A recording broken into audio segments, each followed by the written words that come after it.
Baik, Assalamualaikum warahmatullahi wabarakatuh. Perkenalkan, nama saya Feby Alvina Sarani, NIM 212020386220010066. Dalam video ini saya akan menjawab soal-soal ujian akhir semester mata kuliah pendidikan anti korupsi. Baik, langsung saja. Pertanyaan pertama yaitu apa tujuan dan sasaran pendidikan anti korupsi? Secara umum, pendidikan anti korupsi ditujukan untuk membangun kembali pemahaman yang benar dari masyarakat mengenai korupsi, meningkatkan kesadaran atau awareness terhadap segala potensi tindak koruptif yang terjadi, tidak melakukan tindak korupsi sekecil apapun, dan berani menentang tindak korupsi yang terjadi. Selanjutnya, pertanyaan yang kedua yaitu jelaskan pendekatan dan implementasi pendidikan anti korupsi. Pendidikan anti korupsi secara konseptual dapat diorganisasikan melalui 3 pendekatan. Yang pertama itu dilaksanakan secara terpisah atau separate, yang kedua itu dilaksanakan pada mata pelajaran yang berhubungan atau correlate, dan yang ketiga itu dilaksanakan secara terintegrasi. 3 pendekatan ini dicantumkan dalam kerangka teori tesis karena memang hanya melalui 3 pendekatan atau model ini saja. Selanjutnya, pertanyaan yang ketiga yaitu bagaimana menerapkan nilai-nilai pendidikan anti korupsi. Menerapkan nilai-nilai pendidikan anti korupsi dapat dilakukan dengan disiplin dalam hal apapun, selalu jujur dalam perkataan atau perbuatan, bertanggung jawab dalam melakukan kegiatan apapun, peduli terhadap sesama, selalu bekerja keras dalam menggapai hal yang baik, berani dalam membela yang benar, tidak berbohong sampai kapanpun, baik di lingkungan keluarga, masyarakat, sekolah, ataupun di lingkungan sekitar, dan selalu sederhana dalam hal apapun. Pertanyaan selanjutnya atau pertanyaan keempat yaitu sebutkan nilai-nilai dalam pendidikan karakter, yaitu religius, jujur, toleransi, disiplin, kerja keras, kreatif, mandiri, demokratis, rasa ingin tahu, semangat kebangsaan, cinta tanah air, menghargai prestasi, bersahabat atau komunikatif, cinta damai, gemar membaca, peduli lingkungan, dan peduli sosial. Selanjutnya pertanyaan kelima yaitu sebutkan dan jelaskan dimensi, indikator, dan acuan dalam pendekatan anti korupsi. Yang pertama itu dimensi politik. Dimensi ini terkait dengan kebijakan politik yang akan diambil yang kemudian diimplementasikan ke khalayak ramai.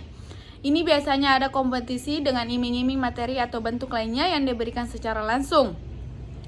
Model ini akan memberikan tekanan besar terhadap penyimpangan dana publik dan memperkuat struktur korupsi dari bentuk penggunaan dana dan sarana publik untuk memperluas basis pendukung ketika pemilu yang biasanya dikenal dengan serangan fajar. Untuk itu indikator yang perlu dilakukan adalah membuat kebijakan yang didasarkan kepada kepentingan umum atau bersama. Dalam hal ini diperlukan sikap adil dan berani. Nilai acuannya adalah kesejajaran, keseimbangan satu sama lain sehingga ada kebersamaan dan komitmen. Yang kedua yaitu dimensi sosiologi. Dimensi ini lebih kepada aspek hubungan masyarakat dalam berinteraksi dengan harapan tidak ada bentuk penyimpangan sosial. Indikatornya adalah menepati janji, tidak diskriminatif dalam memberikan layanan, bebas nepotisme dan kolusi, yaitu adil, jujur, dan mandiri. Nilai acuannya adalah berhati-hati dalam membelanjakan uang atau hemat, dan bijaksana.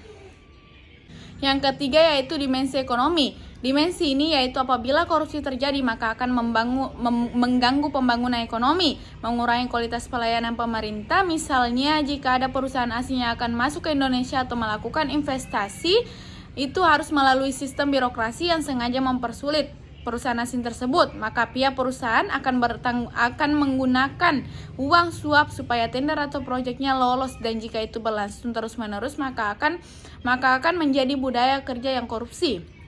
Adapun indikatornya yaitu perlu melakukan persaingan secara sehat, tidak menyuap dan tidak melakukan penyimpangan alokasi dan distribusi, yaitu jujur, sederhana, bertanggung jawab. Adapun nilai acuannya adalah sportif, bertanggung jawab dan segala mana yang diberikan dapat dilakukan dengan baik. Keempat yaitu dimensi hukum, di mana dimensi hukum di sini melibatkan kelembagaan apakah masuk kepada unsur perbuatan melanggar hukum, penyalahgunaan kewenangan, kesempatan atau sarana memperkaya diri, penggelapan dan pemerasan dalam jabatan, dan menerima gratifikasi. Indikatornya adalah tidak melakukan penggelapan dana dan sebagainya, tidak melakukan pemalsuan dokumen, tidak melakukan pencurian, penipuan, persekongkolan, dan perusakan terhadap barang milik negara. Nilai acuannya adalah jujur, disiplin, sederhana, kerja keras, mandiri, adil, berani, dan peduli.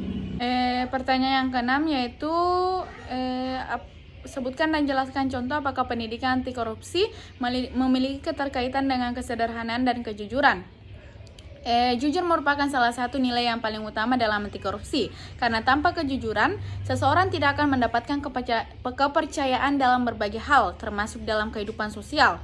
Tanpa kejujuran juga, manusia tidak dapat maju selangkah pun, karena ia tidak berani menjadi diri sendiri. Tanpa kejujuran pun, keutamaan-keutamaan moral lainnya akan kehilangan nilainya. Apabila kita bersikap baik kepada orang lain, tetapi tidak dilandasi dengan kejujuran, itu merupakan kemunafikan dan racun bagi diri sendiri. Selanjutnya, kesederhanaan. Kesederhanaan di sini adalah sikap dan perilaku yang tidak berlebihan terhadap suatu benda, tetapi lebih mementingkan tujuan dan manfaatnya. Bersikap sederhana dalam berpakaian, makanan, dan minuman, tidak menggunakan barang-barang mahal, yang penting bersih dan pantas. Bersikap sederhana dalam belanja yaitu hanya membeli barang-barang yang dibutuhkan saja. Selanjutnya, pertanyaan yang ketujuh yaitu jelaskan faktor internal dan eksternal terhadap tindak korupsi. Adapun faktor internal tindak korupsi terbagi menjadi dua aspek, yaitu aspek perilaku individu, yaitu sifat tamak. Korupsi adalah kejahatan profesional yang tamak. Godaan berasal dari atasan, teman, setingkat, bawahan, atau pihak lain yang memberikan kesempatan untuk itu. Gaya hidup konsumtif.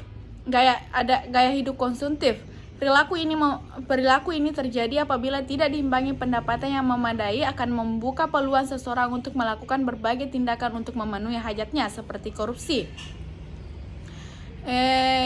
Yaitu di mana kehidupan di kota-kota besar seringkali mendorong gaya hidup seseorang menjadi konsumtif. Terus yang kedua itu aspek sosial, yang disebabkan karena dorongan keluarga. Lingkungan keluarga yang memberikan dorongan bagi seseorang untuk korupsi dan mengalahkan sifat baik seseorang yang sudah menjadi karakter pribadinya.